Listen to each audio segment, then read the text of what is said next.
বন্ধুরা আসসালামু আলাইকুম। ভারতের মেডিকেল ইন্ডাস্ট্রি আর টিকছে না, আর তাই ভারত সরকার এখন দিশাহারা হয়ে গেছে। মেডিকেল ইন্ডাস্ট্রি বাংলাদেশের রোগীদের কাছ থেকে যেই কোটি কোটি টাকা ইনকাম করতো, সেই টাকাটা এখন আর পাচ্ছে না ভারত বয়কটের কারণে। তাই তাদের মেডিকেল ইন্ডাস্ট্রিতে ধস নেমেছে। আর তাই এখন 24 ঘন্টার মধ্যে বাংলাদেশ থেকে রুগী নিয়ে বাংলাদেশিদের কাছ থেকে সেই টাকা পুনরুদ্ধারের চেষ্টা করছে। এভাবেই তাদের মেডিকেল ইন্ডাস্ট্রিকে রক্ষার জন্য 24 ঘন্টার মধ্যে ভিসা দেওয়ার সিস্টেম চালু করেছে তারা।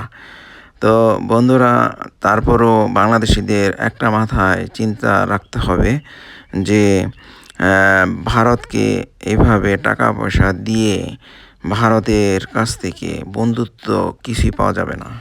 বাংলাদেশের জনগণ জানতে চায়, বাংলাদেশ এর ক্ষমতাসীন দল আওয়ামী লীগ কেন বাংলাদেশের রুগীকে বাংলাদেশে চিকিৎসার ব্যবস্থা করতে পারতেছে না?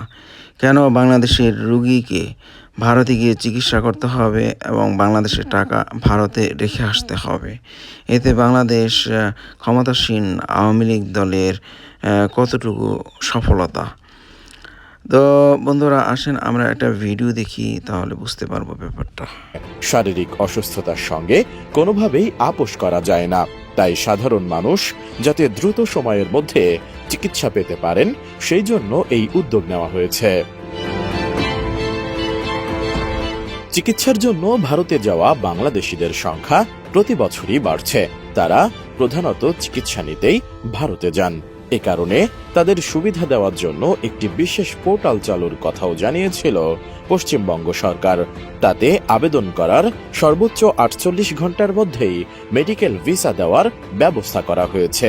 ওই রাজ্যে চিকিৎসা করাতে আসা বাংলাদেশিদের দ্রুত ভিসা দিতেই এই নির্দিষ্ট পোর্টাল চালু করার পরিকল্পনা করে রাজ্য সরকার। ভারতের স্বাস্থ্য কর্মকর্তারা জানিয়েছেন, ভিসার প্রক্রিয়া সহজ হলে বাংলাদেশ থেকে আরও মানুষ পশ্চিমবঙ্গে চিকিৎসা করানোর জন্য আসতে পারবেন।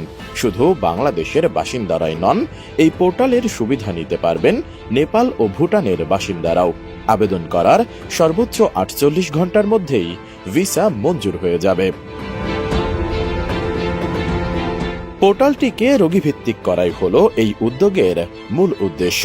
এতে একদিকে যেমন রোগীর পরিবার স্বচ্ছ তথ্য পাবেন, অপরদিকে হাসপাতালগুলোর কাজ সম্পর্কেও একটি স্পষ্ট ধারণা পাবেন রোগীর পরিবারের লোকজন। যাত্রী সুবিধা হেলথ ভিসা প্রসেসে বাংলাদেশিরা এ আবেদন করতে পারবেন। তা যাচাই করে দ্রুত মেডিকেল ভিসা দেওয়ার ব্যবস্থা করা হবে। এই ওয়েবসাইট তৈরি করেছে ভারতের পশ্চিমবঙ্গ সরকারের তথ্য প্রযুক্তি। বাংলাদেশ সরকারের উচিত বাংলাদেশের ভিতরেই বাংলাদেশের রোগীদের জন্য সকল ধরনের চিকিৎসার ব্যবস্থা করা। তা না হলে বাংলাদেশ আওয়ামী লীগ দলটার সুনাম ক্ষুণ্ণ হবে। তো বন্ধুরা, আমরা ভারত বয়কট করতেছি। ভারত আমাদের যাওয়া সমীচীন হবে না।